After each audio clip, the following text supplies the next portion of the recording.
Yo, it's Guido coming at you with a Tactics Talk, fellas. Welcome back, and thanks for tuning in. I hope you guys have a fantastic day out there. So this is subject of this particular video is part of my Noob outreach program, and it's a topic I've talked to many times.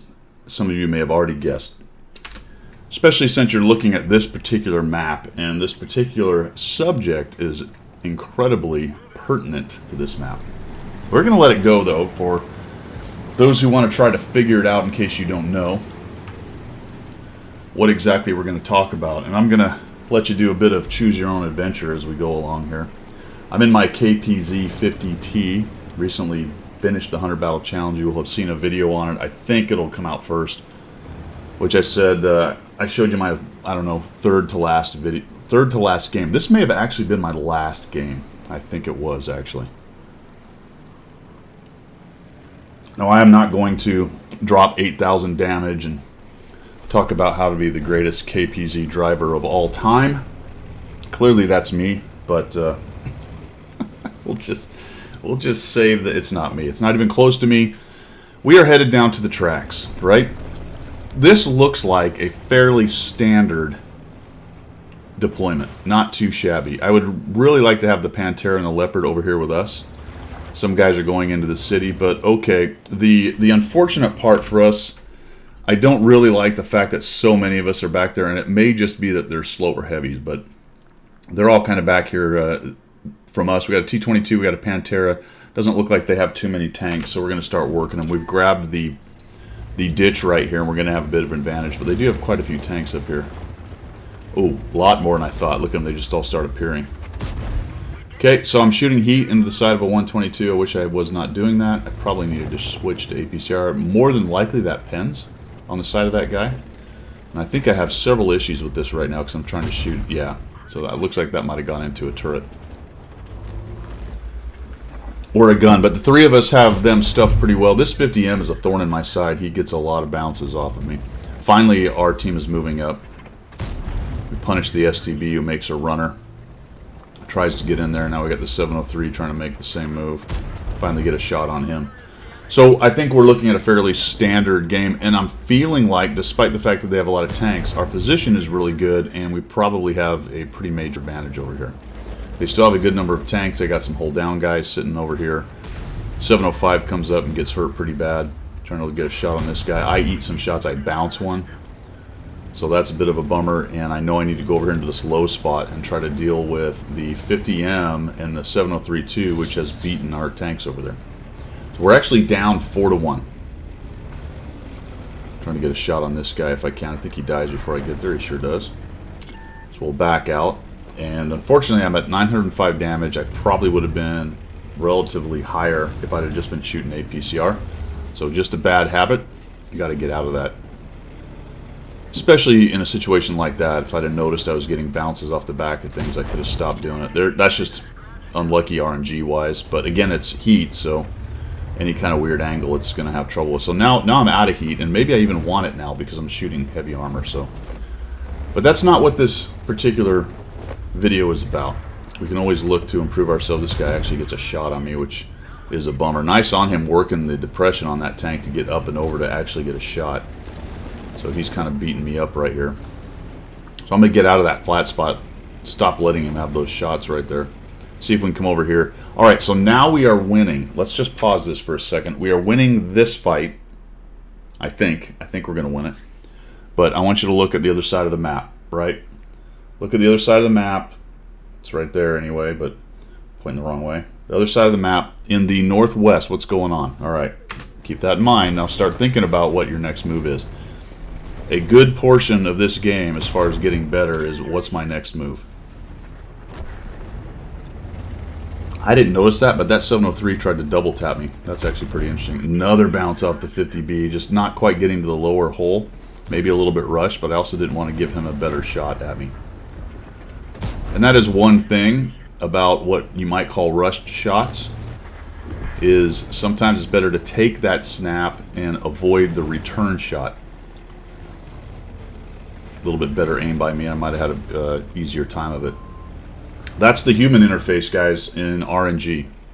If you're able to put your pipper in a better spot just because you've got better control, hand-eye coordination, or you're being calm about it or being very precise or careful, that's actually important. That takes a lot of the human element out of the interface and makes it as good as it can be. And then, of course, RNG takes over. All right, so as I was talking about that, and it should be obvious now what I'm talking about in this video overall. We won down in the southeast. They are definitely winning up in the northwest. What should we do at that point? Well, a lot of people keep pushing. They have 1, 2, 3, 4, 5, 6 of their tanks. They have 1, 2, 3, 4, 5, 6, 7, 8, 9 alive. You can expect at least 1, up to 3, based on the spotting, maybe more because some of those spots are old, guarding their cap. And we're kind of beat up, all right? Not too bad. Looks like the Progetto has some hit points. I'm about half. The Renegade's about half. 34's about half. And the Object took a couple hits, and he's maybe 2/3. So what do you do? What do you do in that? How do you maximize the possibility of a win in this particular situation as you're seeing it on the minimap? Do you A, push into their cap and try to cap? Do you try to flank them, come around behind them using the low area right there, or do you go back? Well, this map, unfortunately, you might be tempted to go try to work around this low area, but if they take this hill right here, or in some of these bushes, or even if they're kind of watching from up in here, this becomes then a shooting gallery. If they get to the edge, they can shoot all day, and you have a really hard time pushing in. It's very tempting to try to work along there, but that's very exposed, especially when you don't know where the other three tanks are. Better to come back all the way back and come around and help these guys that are trying to hold off this push right here. As we're going, then we'll flip the script. You're the purple team. What do? You see what's going on right here. Do you A, keep pushing into the Leopard T30 110E4 because you have an overmatch? Or do you B, slow down and see what's going on and maybe send some guys back, or maybe all of you go back at least to the east side of the town here, hole up right here and start supporting your 3 guys, 2 guys, whatever it is that's over near your cap with the crossfire thing. Let's watch what the 2 teams do. You can kind of see what mine's doing. One guy stayed back there. I thought that was kind of interesting. He's not, I had another video with this kind of exact thing being talked about where it was the spontaneous teamwork video, and somebody made a great comment that it was a 274 Alpha in this case that kind of stayed on the flank that we had won. If you were doing organized gameplay, your caller might actually have somebody hang back there and just watch, especially if it was a map where the possibility of them making a significant shift with their tanks and getting around behind you was a problem, especially if they could do it quickly. Now this is a pub match. We have a lot of slow tanks. Guys are kind of all over the place doing their own thing. So it's not necessarily a terrible thing that the Renegade is back there just watching, and let's just see how this kind of pans out as well. Note that we only see 1 T30. So what are we missing? We're missing a T30, and we're missing a Batchat 12T. And what else are we missing? We're missing one other thing. We've got 1, 2, 3, 4, 5, 6. 1, 2. So yeah, so that's what we're missing. The Batchat and the T30. The Batchat's got plenty of mobility, and maybe even the Renegade has that in his mind. But I really like that the majority of us came back. So we just took our strength. We won a flank. We brought our strength back and reinforced the guys who were doing a pretty decent job of holding, right? They held it good on them. They didn't get completely overrun. They're sitting in the standard defensive spots, that campers camp. It's what they do back here. The T-30's nicely hold down, so he's doing some good work there. And all of a sudden, we've kind of worked an advantage here. Now, the Maus, he's a problem, right? But he's been shredded a bit. He's down to 1/3 of his 3,000 hit points, roughly, slightly over. And now we're filtering back. We're in good shape. Right, it's 8-7. We have a little bit of advantage. We have to be careful. We're going to keep working it. So I've posted up right here. Now we have to start worrying about this middle again. The 705 is, I think he's working towards this building. He will get up to this building right here and start side scraping and doing some things like that. That way he can watch this low area. Still some concern, though, about potentially the Batchat 12T and where is this other T30. Oh, Batchat 12T came through the middle. Not the wisest move. He's getting some lights. That makes me feel maybe there's a T30 over there, right? The one that we were worried about. I'm going to take that shot and we'll back out, so I'll take the opportunity. back out of there, and we got that guy knocked down just a little bit. That's nice. The 12T's kind of getting in there and getting spots. I was a little bit worried that he might be able to turn that flank by getting some guys killed by sniperinos, but I think the only sniperino he's working with potentially is the T-30. The rest of them are stuck in the town right there. So maybe a little bit over aggressive for him. If he was able to shut down a couple tanks with his autoloader, that could have gone well, but it doesn't look like he's able to do that. And all of a sudden now we have the Progetto and the 705 sort of working this guy over. Our T-30 dies. Not great. There's a little fight there. There goes their 12T. I can't get a highlight because of this stupid thing right here, and I don't know if I can actually see him. I don't think he's out from behind the ground right there. Those hay bales are a major pain in the rear. Because as I recall, I don't think they go away if you shoot them. Correct me if I'm wrong, but I think they stay there even if you shoot them. So even if you wasted a shell to try to make it go away, they're still kind of cluttering up your vision. And this is one of the recipes for a close game where you win flanks. Each team wins a flank, and then they kind of reinforce the flank that won. I don't think they brought anybody from the tracks back because they just had an overmatch up there. But we were able to bring our guys back and then bring strength back to strength. So this is where their push was. Now there's their T-30. Talking about him a little bit earlier, he was kind of working around that area. I think he was trying to support that bat chat. Then he gets jumped on by the Leopard. I think the Leopard takes him out. What's interesting about the enemy team is they continue to kind of try to push in here. Trying to find a weak spot on this dude. We go for the, I think I go for the turret, but it's still nicely angled. I should have stayed with the lower plate. I probably could have pinned the lower plate. Lower plate was straight on. The turret came around. I thought it was flatter than it was to me, but it was actually still angled, so I get a bounce. Just a poor selection for shot for me. For a shot. Can't get to a shot on him, although even if he comes up and over, I'm only barely seeing his turret. And now I'm starting to think about when I can push in a little bit here. I don't want to drive across and have the 703 be able to come up and double shot me or put a big hit into me. And the Renegade has taken up that position, so good on him. I am being a bit of a wimp right here as far as hanging back.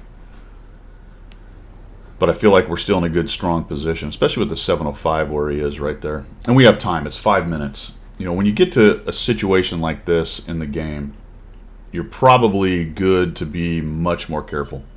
5 minutes. There's no reason to rush. So far, the enemy team is showing a proclivity for attacking and pushing. That's good.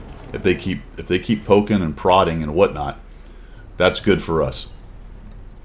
Here comes the T-30. So he lived. I guess he did get the Leopard. No, he didn't. The Leopard ran away. All right, so Leopard ran away from the T-30, but he did fall back, so good on him. I mean, just kind of watch where the tanks are going. A lot of good little individual decisions being going on. A lot of good little individual decisions happening here. I think I missed a shot on that T-30 as he poked around. I almost took a shot on his turret, and then he kind of went around. Yeah, see, that thing just blocked. That thing just blocked. I get a shot on him, I believe. There we go. So we thump him, a little low roll at 307. I don't get lit. That's nice. We're up to 2,400 damage. The T-30 gets killed. You'll notice the 705 was able to turn around and support the Leopard. Leopard was spotting.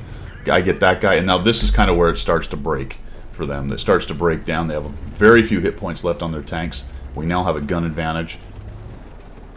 We have a gun advantage, we have a speed advantage. What we don't really have is an armor advantage other than the 705. And I like these guys are moving down low, so they've kind of cleared the threat from behind. Now they can start moving in the middle of the map. These are all important things to think about when you're getting to end game like this. And again, this really was, I probably could have included this particular battle with the one where I said spontaneous teamwork, because this team really did work together pretty nicely.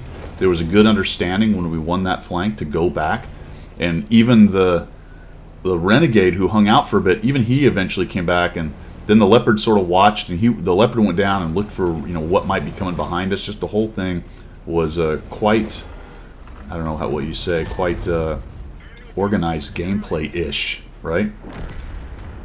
And that's it. So they just get I mean, that was a very organized, not directly, not, hey, you do this, you do that, but that was a very well-timed and organized push by everybody coming in there together and focus firing down their last few guys. It was a nice approach. When they got these guys when they got these guys busy, I pushed up, I found the 703. I mean, just the whole thing. So watch for that kind of thing. That's what that looks like on the mini map. That's the positioning. That's the whole idea of when your flank, go back and support the other flank. You don't necessarily have to go all the way back to the cap, although in this case you kind of had to pass the cap to get where you needed to go because that big dead spot in the middle, and there's a lot of maps like that, which is super irritating. But it is what it is in terms of maps. You gotta play the map you got. But coming back and supporting that other flank, get together with the rest of your guns, and it will increase your chance to win. And the other team didn't play that poorly either. I mean, it's 14-10. I don't think we lose another tank, but that was a close one. It's up until about the end. And I think their mistake was doing a little too much kind of poking and prodding and pushing. We just had too many snipers. We were too well organized. I think they'd have done really good to fall back into the city over here, maybe get to the edge of it, and then try to force us to come to them. Because eventually you will. It's a pub match. So people get bored, or we'll notice there's nobody here on this hill. We'd then be up on this hill, and we'd be trying to figure out how to get into the city with them defending it. You know, because everybody wants to play the game and get their tank up forward and all that good stuff. So I hope that helped you guys. You know, like I said, my noob outreach once again. I think you guessed it. I've talked about it. More than likely, you've come up with the idea that what Guido's talking about here is when you're flanking, go back. Do not push into the enemy cap. If you win the flank immediately and your other flank is still fighting, do not push in the enemy cap. Break. There are nuances to it. Sometimes you can put pressure on them by going to the cap. So if you're in there typing, Guido, you're an idiot. Sometimes blah, blah, I got it. But in general, this is a much better way to do it right here. The problem with pushing onto a cap and putting pressure is you don't have that direct communication with all the guys down here in the southwest, and they may not really understand or see what you're doing over there. And if you move into cap and jump on it, and a significant portion, because immediately when that alarm going off, that's going to get their attention. And if they started to filter over to the east side of the city and killed you off, now we've lost 2-3 tanks who tried to cap. Meanwhile, our guys hanging out at cap haven't done anything with that advantage. All right, so it's better, really, in my opinion, to go back, get together, and start working with the rest of your guns. That's all I've got for today, guys. Let me know what you think down below. We will see you.